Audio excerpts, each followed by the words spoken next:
mywydau ofer.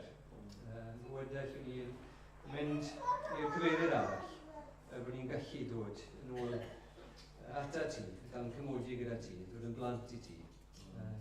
Bydd gyda ni nawr, ac ni yn gwyddio fan hyn ac mhobman arall. Mae dy bobl di yn casglu yn hyd, dy deyrnas di yn dod, a bydd y deglwys di yn cael ei adeiladu yn gadael. Bydd y byd o gwmpas yn sylwi ac yn troi ac yn hanfod Iesu Grist. Amen. Amen. Diolch Dewi. Ni'n mynd i ganu Emyr yn gilydd. Rhyw 230 yn y llyfr yma. Ac ni'n dechrau trwy ofyn i Dduw i agor ein llygyd. Ni'n aml yn gweddio hyn ar ddechrau oedfa ni o agor fy llygaid i weled dirgelwch dy arfaith a thair. Mae'n well i mi gyfraith dy enau na miloedd o arian ac air. Y ddeiar am dan a'i thrysore, ond geiriau fy new fydd yr un. Y bywyd trygwyddol yw nabod fy mhrynwr yn dduw ac yn ddyn. Mae'n y drysor i'w gael heno. Ond mae eisiau i'r arglwydd agor yn llyged ni yw ganfod yn gilydd. Felly na ni sefyll, na ni geisio Duw gyda'n gilydd.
Gan bod trefniadau yr wythnos yma ac heddi wedi bod chydig yn wahanol i'r arfer, o'n i'n meddwl bod fe'n gyfle i ni gymryd seibiant o'n cyfres ni yn llyfr Genesis. Ac gan bod y cymyn heno i ffocysu'n meddyliau ni ar y cymyn ar swper yr arglwydd. Felly, ni'n mynd i droi heno at yr efengil yn ôl Luc.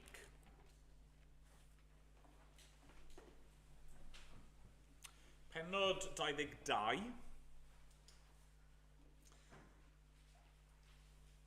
ac adnodau 7 i 23.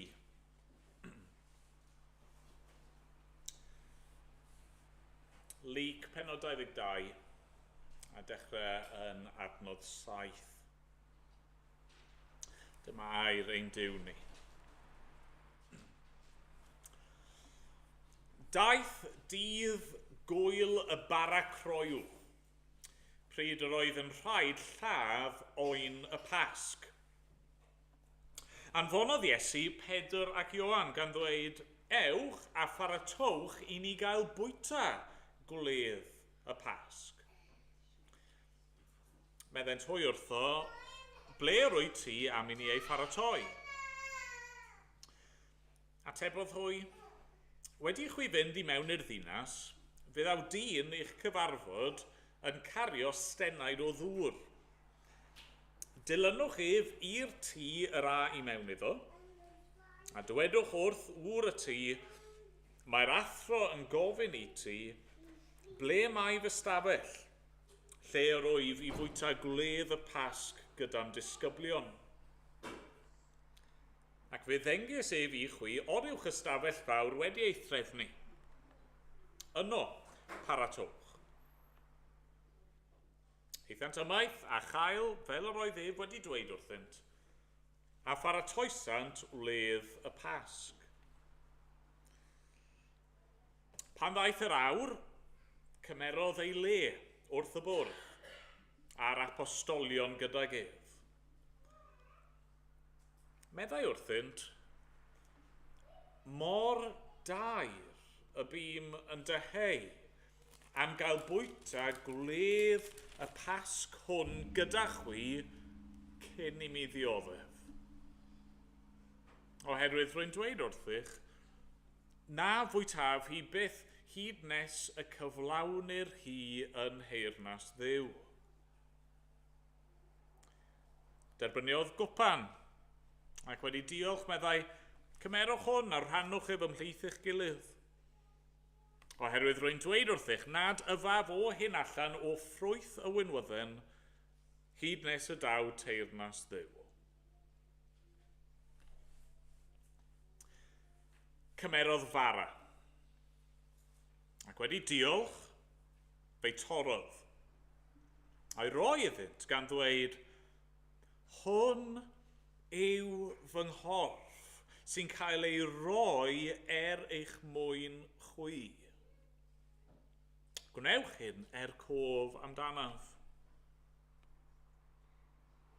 Yr un modd hefyd fe gymerodd y cwpan ar ôl swper gan ddweud, y cwpan hwn yw'r cyfamod newydd yn fy ngwaed i, sy'n cael ei dywallt eich mwyn chwi. Ond dyma law fy mrydychwr gyda'n llaw i ar y bwrdd. Oherwydd mae mab y dyn yn wir yn mynd ymaith, yn ôl yr hyn sydd wedi ei benni, ond gwai'r dyn hwnnw y brydychryf ganddo. A dechreuant ofyn ymhlith ei gilydd prin ohonynt oedd yr un oedd am wneud hynny. Amen. Amen. Ny'n ni weddiod yn gilydd, ny'n ni droi at Duw mewn gweddi.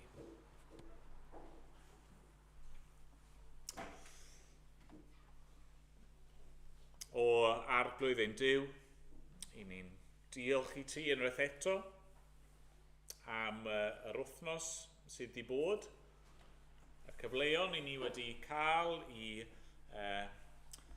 feddwl amdano ti ac i dyrannu di gydag eraill.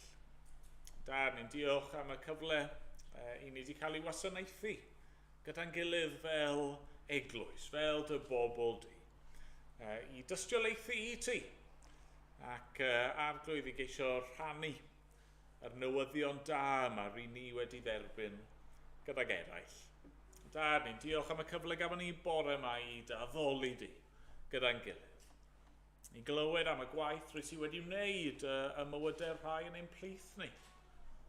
Ac arglwydd i yn wir i feddwl am y ffordd rwy ti wedi'n caru ni. A wedi trefnu ffordd i'n hachub ni. I ddod â ni o farwolaeth i fywyd, o'r tywyllwch, i doleini di. Cymuno gyda'n gilydd, i ddathlu swper yr arglwydd. Ni'n diolch wrth wneud hyn arglwydd y byddwn ni yn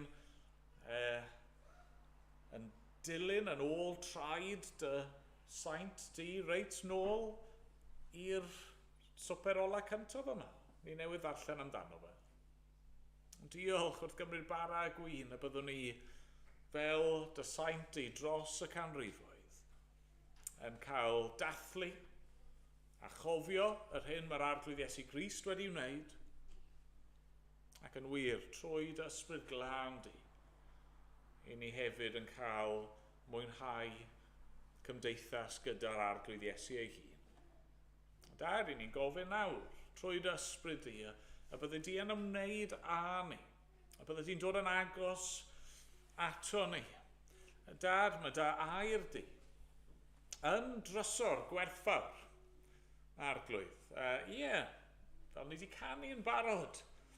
Mae'r ddeiar a pob peth gwerthfawr sydd ynddi yn pasio ac yn mynd i ddod i ben. Ac arglwydd, yr hyn sy'n mynd i barhau yn dragwyddol yw dy air a dy ddiwydion di. Ac y rhai sydd wedi credu yn yr arglwydd Iesu Grist. Dad, ni'n gofyn felly nawr heno, neu di roi ffydd i ni. Dad, helpa ni. Helpa ni i droi ffwrdd o'n drygioni ac i gredu yn yr arglwydd Iesu Grist. Dad, ni'n cael ein sobri i feddwl fan hyn, fel o'n i'n darllen, fod Iesu'n gwybod am Judas. Yn gwybod yr hyn oedd yn mynd i ddigwydd, fod Judas yno yn ei canol nhw a ddim yn un ohonyn nhw mewn gwirionedd ac arglwydd mae hynny'n beth mor drist. Dad, ni'n gweddio bydde hynny ddim yn wir yma heno. Ac arglwydd ni'n cyflwyno nawr eglwys di ar hyd a lled y byd. Ni'n gweddio bydde dy air di yn mynd allan, yn rymus, a bydde yna ymateb, a bydde pobl yn dod i gredu ac yn cael ei hachub arglwydd mewn gwirionedd. Ysgweli di fod yn dda. Dad, ni eisiau gweddio nawr dros pob un sydd yn ystod yr wythnos falle di dod i fewn i'r adeilad hon, neu falle di gweld rhyw bethau ar Facebook, neu falle hyd yn oed wedi edrych ar ein gwefan, neu di gwylio rhywbeth ar y we a arglwydd ni'n gweddio dros y bobl hynny, wnaethon ni ddod i gysylltiad gyda nhw ddoe ar y comin a dad, ni'n gweddio yn ara bach y bydde di yn helpu ni ac yn defnyddio ni i ddod i gysylltiad â phobl ac i gyrraedd pobl ac i ddod yn rhan o fywydau pobl fel bod ni yn gallu gwneud yn fawr o'r arglwydd Iesu Grist. Dad, helpa ni yn hyn, os gweli di fod yn dda. A dad, ni'n gofyn nawr, neu di'n helpu ni'n dod at y ti eto yn bobl blinedig a gwan. Ni'n gofyn neu di roi nerth i ni, a neu di helpu ni ganolbwyntio, ac yn wir, a neu di siarad â ni. Amen bod ni'n gofyn yn enw'r arglwydd Iesu Grist. Amen. Amen. Ganon ni o'r atodiad rhif 9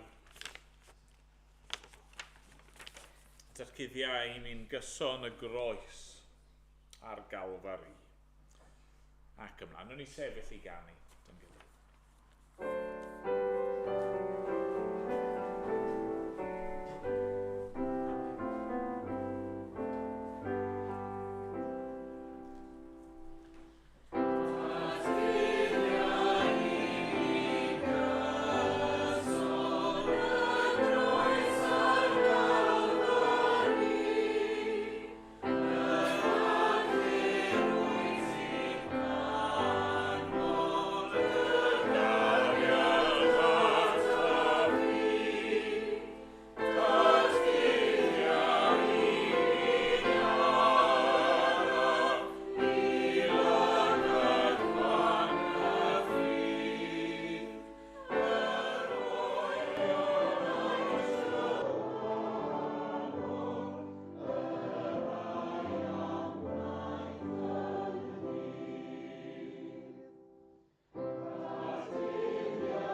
ni wedi cael wythnos lle mae'r ffocws wedi bod ar y creadigol.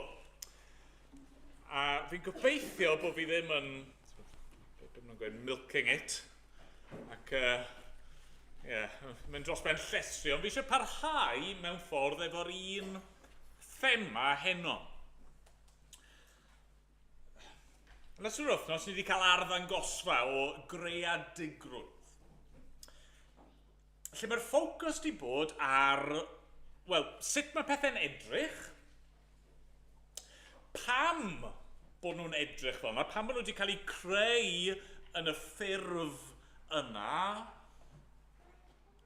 ac yna, pa effaith mae'n cael arno ni, neu pa ymateb sydd gennym ni i'r hyn ni wedi ei weld. A mewn ffordd, fi eisiau ni fod yn gwneud rhywbeth tebyg heno gyda'r cymyn. Fi eisiau ni feddwl am swper yr arglwydd yn yr un ffordd. A peidiwch camddeall, nid celf yw swper yr arglwydd, nid dyna fi'n gweud, ond fi eisiau ni, just am heno, falle i feddwl am y peth mewn ffordd tebyg. I ofyn y cwestiwn, wel pam bod yr arglwydd Iesu Grist wedi rhoi swper yr arglwydd i ni? Achos mae Duw wedi siarad gyda ni, ond mae wedi siarad mewn gair. Mae wedi siarad yn y gair a faith yn gnawd, sef yr arglwydd Iesu Grist ei hun. Mae wedi siarad gyda ni yn y gair yma, yr ysgrythurau, y Beibl. Ni'n credu gwirioneddau sydd yn cael eu cofnodi yn y llyfr yma ac sydd yn cael eu pregethu, yn cael eu cyflwyno mewn geiriau. Mae geiriau'n holl bwysig, yn hanfodol. Ac eto, ar y noson y brydychwyd, dyma Iesu yn penderfynu gosod rhyw drefn newydd i'w bobl. Yr sacrament yma sydd yn apelio i'r synhwyrau. Dyma fe'n cymryd bara, dyma fe'n cymryd gwin, ac yn rhoi nhw i'w ddisgyblion i fwyta ac i yfed. A beth eisiau ni feddwl ychydig yw pam. Beth sydd yn arbennig am yr cymyn yma? Sydd mewn ffordd yn ychwanegu at y geiriau.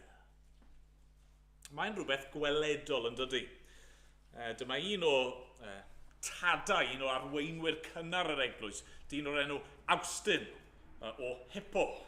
Oedd e'n arweinydd amlwg un o'r cyfranwyr mwyaf i ddiwynyddiaeth yn hanes yr eglwys. Dyma fe'n disgrifio'r cymyn fel gair gweledol. A visible word. Hynny, mae Duw yn siarad gyda ni fan hyn, a mae'n gwneud hynny mewn rhyw ffordd sydd yn apelio i'r llyged i, ond hefyd i'r synhwyrau eraill.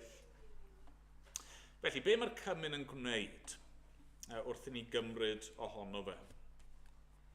Y gair cyntaf allai'n helpu ni yw'r gair gwreiddio. Y gair gwreiddio.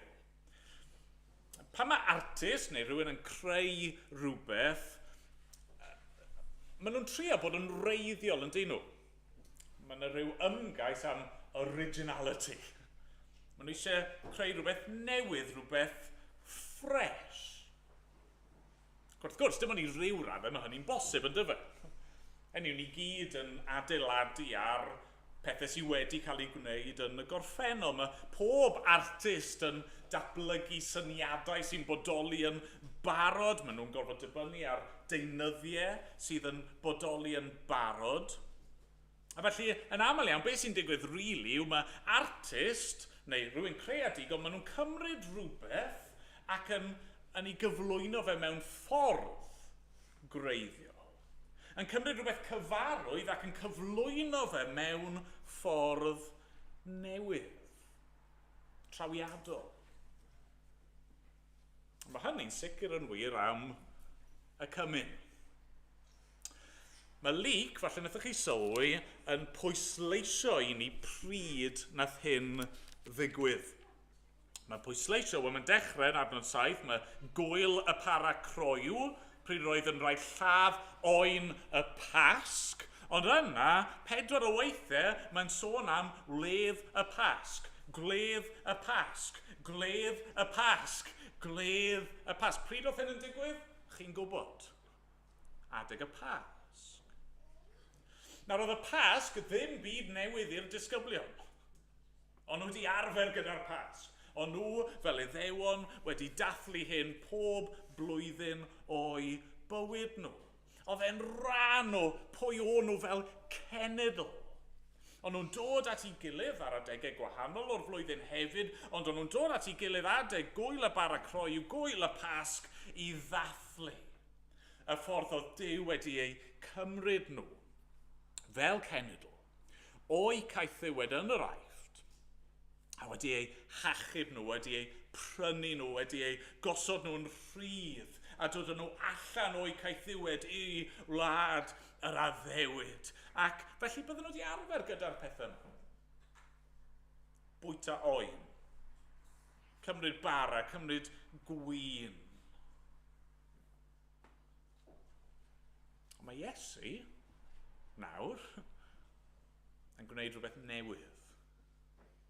Mae Iesu yn gwneud rhywbeth gwreiddiol gyda'r pethau hyn.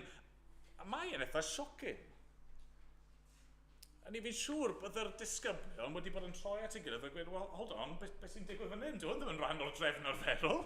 Nid fel hwn ni wedi gwneud pethau bob blwyddyn. Mae'n dod ar hen bethau cyfarwydd yno, mae'n ei cyflwyno nhw mewn ffordd gwreiddiol yn rhoi rhyw persbectif neu rhyw ddehongliad newydd iddyn nhw. Mae'n dweud, cymerwch y bara yma, chi'n gwybod beth yw'r bara yma? Fy nghorff i. Cymerwch y gwyn yma, chi'n gwybod beth yw'r gwyn yma? Fy ngwaed i. Chi'n cofio'r stori yna, yr hanes yna, am y pasg a lladd oen ar o'r gwaed ar y drysau mwyn arbed y teulu rag dicter Duw. Chi'n cofio y cyfnod yna pan oedd Duw dod â chi allan o gaethiwed ac i ryddid, allan o farwolaeth ac i fywyd? Fi yw e. Oedd hwnna yn pwyntio ymlaen i beth i fi a'r fi'n ei wneud. Mae'r cyflawniad wedi cyrraedd. Cymerwch nawr, bwytewch, yfwch a credwch yno fi, meddai Iesu. Be arall sy'n wir am gelf ac sydd yn helpu ni ddeall y Cymru? Wel, yr ail air sydd gyda fi ar eich cyfer chi yw pwerus. Pwerus. Nawr, fi wedi gweud yn barod, mae geiriau yn bwysig. Okay? Mae geiriau yn holl bwysig. A mae geiriau yn bwerus. Ni gyd yn gwybod hynny. Mae'n ddyfyniad enwog yn does. The pen is mightier than the sword.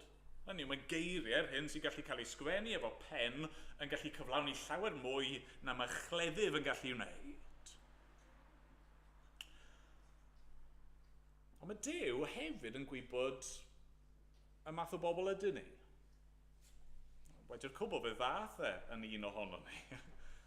Mae'r arglwydd Iesu Grist yn gwybod beth yw hi fod yn berson o gig a gwaed. Fe sydd wedi'n creu ni gyda ein synhwyrau ni, ein senses gwahanol ni. A felly, mae'n cyflwyno yr peth yma i ni mewn ffordd i ni'n gallu ei brofi gyda'r synhwyrau. Ni gyd yn gwybod yn dyn ni, siwr mae'r synhwyrau yn gallu creu argraff arbennig arno ni. Fi'n siŵr bod yna adegau lle mae yna gan yn dod ar y radio ac yn syth chi nôl yn be bynnag 17, 18 neu 30, be bynnag yw'r gan, lle bynnag oedd yr gan yna'n bwysig i chi, falle yn eich priodas neu falle ar ryw drip neu rhywbeth ac o'ch chi'n gwrando ar y band a mae'n mynd â chi nôl yna, dydy, neu ryw arogl. Chymod, chi'n...